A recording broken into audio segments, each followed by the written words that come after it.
গুঁড়ো দুধ, মাওয়া, condense milk কিছুই লাগবে না।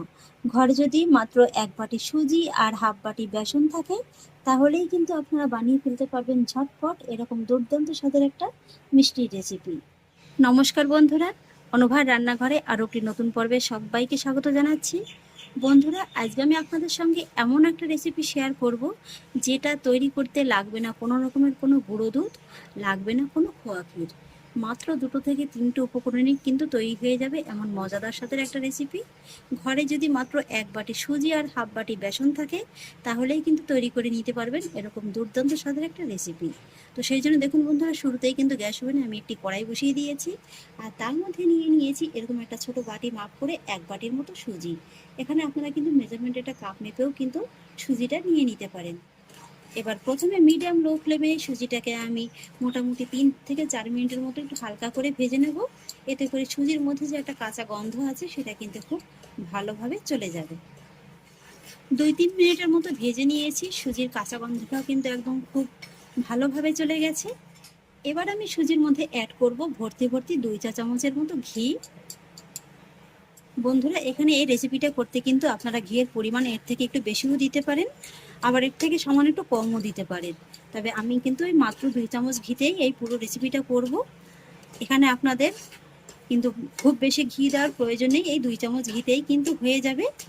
এবার ঘিয়ের সঙ্গে সুজিটাকে কিন্তু আমি একটু ভালোভাবে মিশিয়ে নেব, আর তারপর সুজিটাকে কিন্তু আরেকটু সময় নিয়ে একটু ভালোভাবে ভেজে নেব। এইভাবে যত ভালোভাবে ভেজে নেওয়া হবে, সুজির কালারটা কিন্তু ততটাই চেঞ্জ হতে থাকবে। মোটামুটি সুজিটাকে এইভাবে কিন্তু আমি 4 থেকে 5 মিনিটের মতো একটু ভেজে নিয়েছি। সুজির কালারটা দেখুন হালকা করে কিন্তু চেঞ্জ হতে শুরু করে দিয়েছে। আর ঠিক এই পর্যায়ে কিন্তু এর মধ্যে অ্যাড করতে হবে বেসনটা।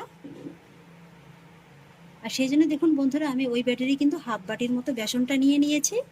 এই বেসনটা কিন্তু আপনারা শুরুতেই সুজির সঙ্গে মিশিয়ে ভাজতে যাবেন না, যেহেতু বেসনটা ভাজা হতে কিন্তু সময়টা খুব বেশি লাগে না, সুজিটা কিন্তু ভাজা হতে সময়টা একটু বেশি লাগে। তাই সুজিটা মোটামুটি 4 থেকে 5 মিনিটের মতো একটু ভেজে নিয়ে তারপরে কিন্তু বেসনটা দিয়ে আবার একটু ভালোভাবে ভেজে নেবেন। বেসনটা দেওয়ার পরেও কিন্তু আমি আরও মোটামুটি 4 থেকে 5 মিনিটের মতো একটু ভেজে নিয়েছি। এই যে দেখুন, সুজি আর বেসনের কালারটাও কিন্তু বেশ অনেকটা চেঞ্জ হয়ে গেছে। আর ঘিটা যে দিয়েছিলাম, ঘিটাও কিন্তু খুব সুন্দরভাবে এইভাবে একদম সুজি আর বেসন থেকে ছাড়তে শুরু করে দিয়েছে, এই যে দেখুন। তবে যখনই আপনারা ভাজবেন না কেন, শুধু একটা জিনিসই খেয়াল রাখবেন, এটা যেন কোনোভাবে পুড়ে না যায়, তাহলে কিন্তু আবার খেতে ভালো লাগবে না। আর এবার কিন্তু গ্যাসের ফ্লেমটাকে আমি একেবারে কমিয়ে দেব। এতক্ষণ কিন্তু গ্যাসের ফ্লেমটাকে মিডিয়াম লোতে রেখে আমি সুজি আর বেসনটাকে ভেজে নিয়েছিলাম। আর এবার দেখুন বন্ধুরা, এখানে আমি নিয়ে নিয়েছি হাফ বাটির মতো লিকুইড দুধ। এইভাবে অল্প অল্প করে এই সুজি আর বেসনের মধ্যে দিয়ে দেবো। মোটামুটি এইভাবে 3 থেকে 4 বারের মতো দিয়ে দেবো।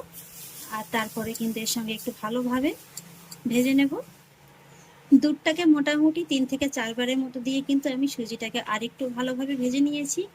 এইভাবে যত ভালোভাবে ভেজে নিতে পারবেন, রেসিপিটা কিন্তু ততটাই দানাদার হবে আর ততটাই কিন্তু খেতে ভালো লাগবে। আর এবার দেখুন বন্ধুরা, এর মধ্যে আমি অ্যাড করব আরও একটি সিক্রেট উপকরণ। দেখুন, এখানে আমি নিয়ে নিয়েছি মিষ্ট পরিমাণে দুধের সর বা মালাই।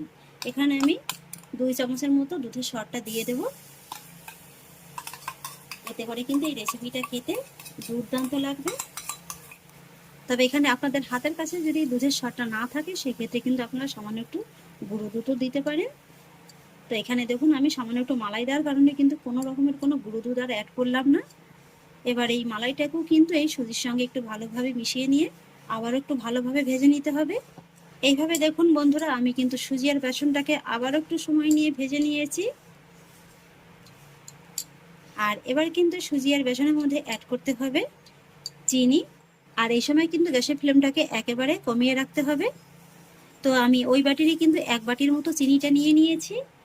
সেই সঙ্গে দিয়ে দিচ্ছি ওই বাটিরই হাফ বাটির মতো লিকুইড দুধ। এবার চিনিটাকে দুধের সঙ্গে একটু ভালোভাবে মিশিয়ে নিতে হবে।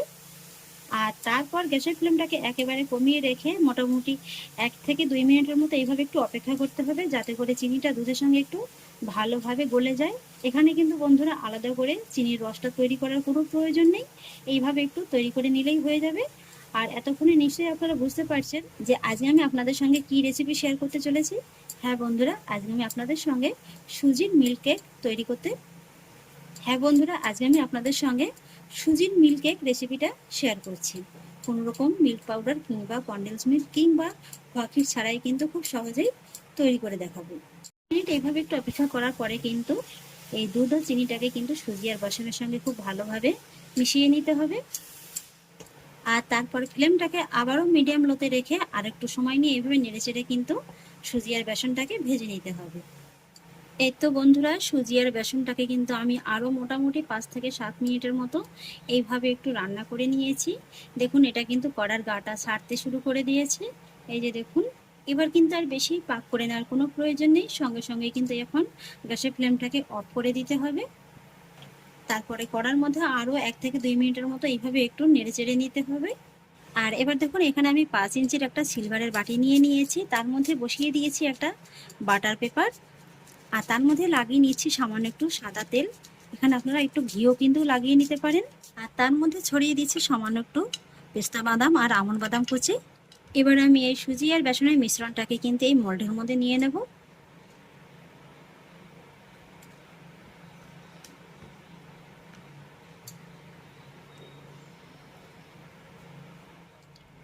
তারপর হালকা করে একটু চেপে বসিয়ে দেব। মিল্ক কেকটাকে আমি খুব সুন্দরভাবে বসিয়ে নিয়েছি। আর এবার আমি এটাকে ঠান্ডা হতে সময় দেবো মোটামুটি 1 ঘন্টার মতো। 1 ঘন্টার মধ্যেই কিন্তু কেকটা খুব সুন্দরভাবে ঠান্ডা হয়ে যাবে। 1 ঘন্টা হয়ে গেছে, মিল্ক কেকটা কিন্তু মোটামুটি একটু ঠান্ডা হয়ে গেছে। এবার আমি এটাকে একটু ডিমোল্ড করে নেব।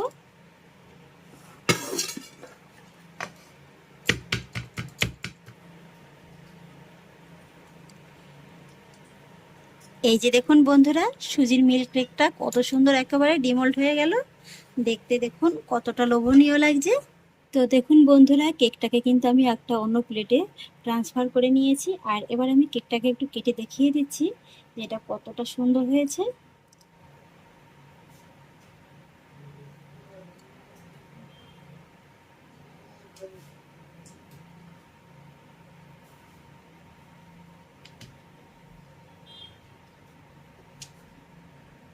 কাটাটা দেখে নিশ্চয়ই বুঝতে পারছেন যে কেকটা কতটা সুন্দর হয়েছে। একদম পারফেক্ট ভাবে কিন্তু তৈরি হয়ে গেছে। এবার এটাকে আমি একটু তুলেও দেখাচ্ছি। এই যে দেখুন বন্ধুরা, ভিতরটা দেখুন শুধু কতটা দানাদার হয়েছে। এই যে দেখুন, এগুলো এতটাই পারফেক্ট হয় যে মুখে দেওয়া মাত্রই কিন্তু জাস্ট একেবারে মিলিয়ে যাবে।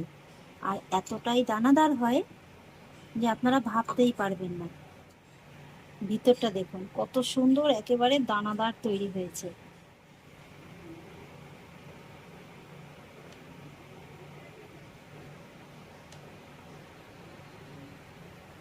গুঁড়ো দুধ, মাওয়া, কনডেন্স মিল্ক কিছুই লাগবে না।